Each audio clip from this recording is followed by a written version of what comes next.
Hey everybody!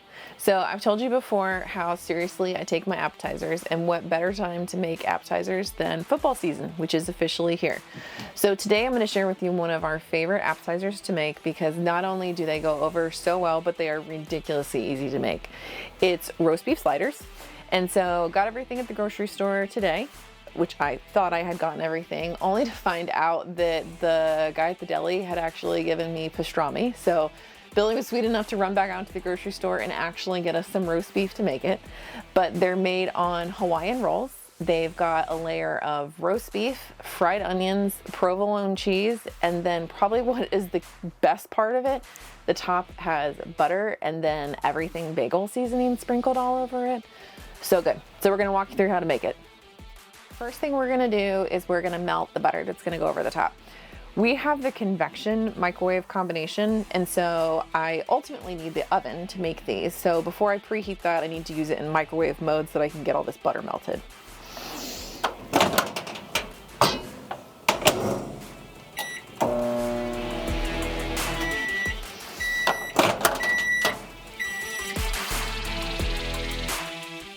All right, so we've melted our butter and now we're just gonna set that aside.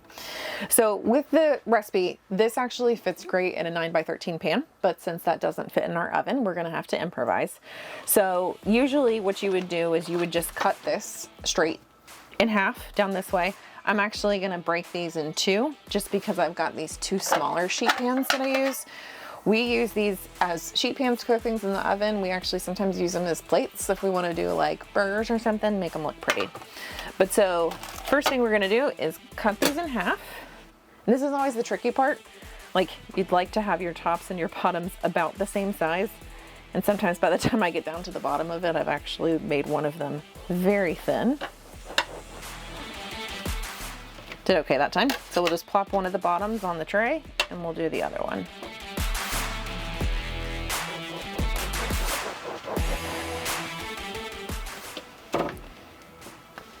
All right, so we've got our two bottoms. The first thing that's gonna go on it is actually the roast beef. And so like I said, Billy had to run back to the store to get roast beef because they gave me pastrami, which I didn't realize till I was here. I don't know about you guys, but when I go grocery shopping now, which is rare because Billy does most of the grocery shopping for us, there's been a bit of a role reversal since we started living full time. I don't have a lot of patience for it anymore. And you know, growing up in Florida, I'm a Publix girl and I'm so used to like how Publix operates. This particular chain will remain nameless, but this has been one of the most frustrating experiences today. Anyway, I would usually buy roast beef from the deli.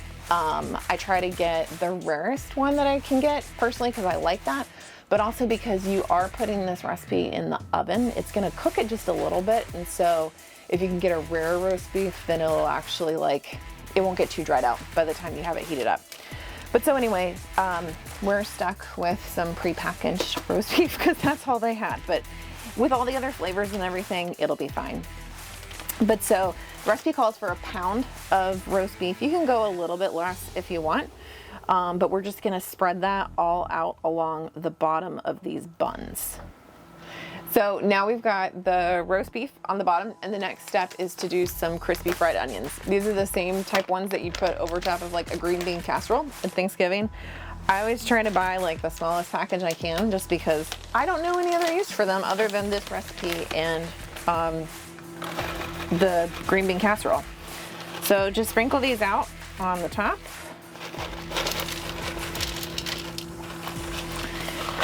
More, less, depending upon how much you like. And then we are gonna layer it with some cheese. And next up, finally found the cheese in the fridge.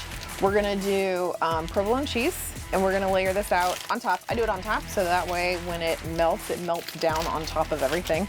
Of course, now that I opened a packet of cheese, the dogs have come and they need to explore everything. And so we just want to do this to just make sure that, you know, as the cheese melts, that like it kind of goes over everything.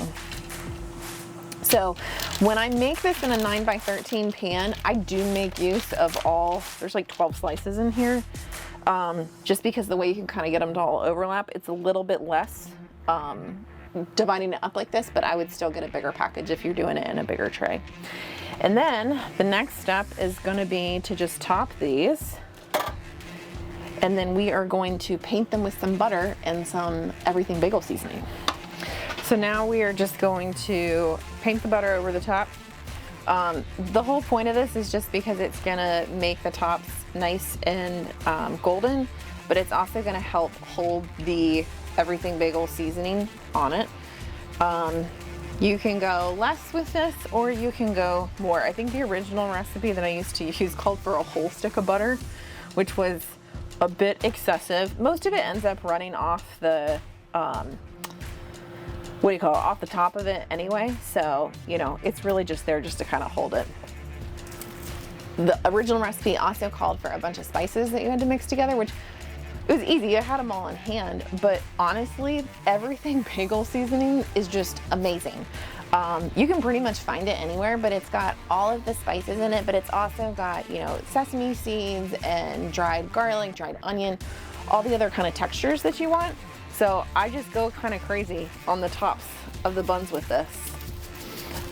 One of the other appetizers that we love to make that also involves the everything bagel seasoning, so it's a really easy one. If you're making this, you can make it at the same time. Take a roll of goat cheese and while it's still cold, because it's a little bit easier to mold, roll it into a ball and then just roll it around in everything bagel seasoning. You can dip crackers in it, celery sticks, whatever, but just the tangy of the goat cheese plus all the everything bagel seasoning, it is another go-to. So our oven is officially preheated, and so we're ready to pop these in.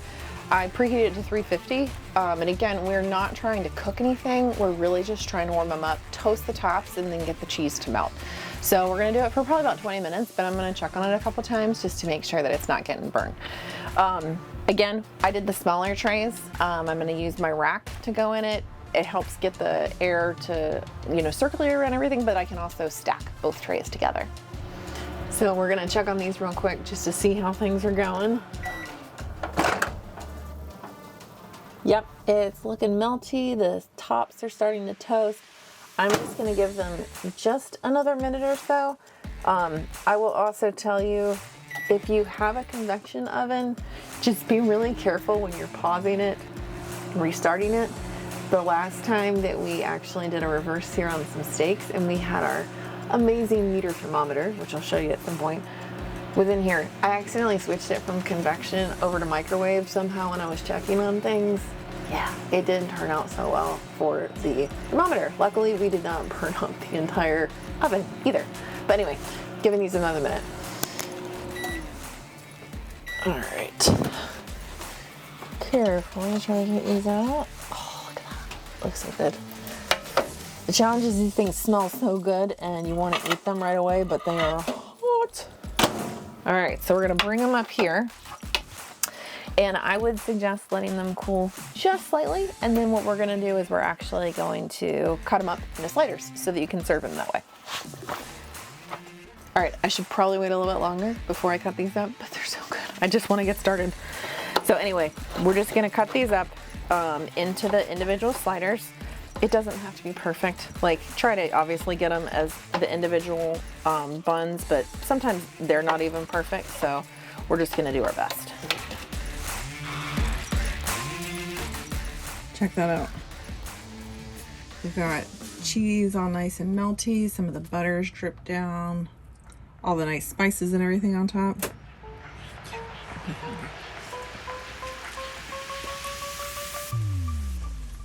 Oh yeah, that's good. And there you have it. Roast beef sliders. Go Bucks.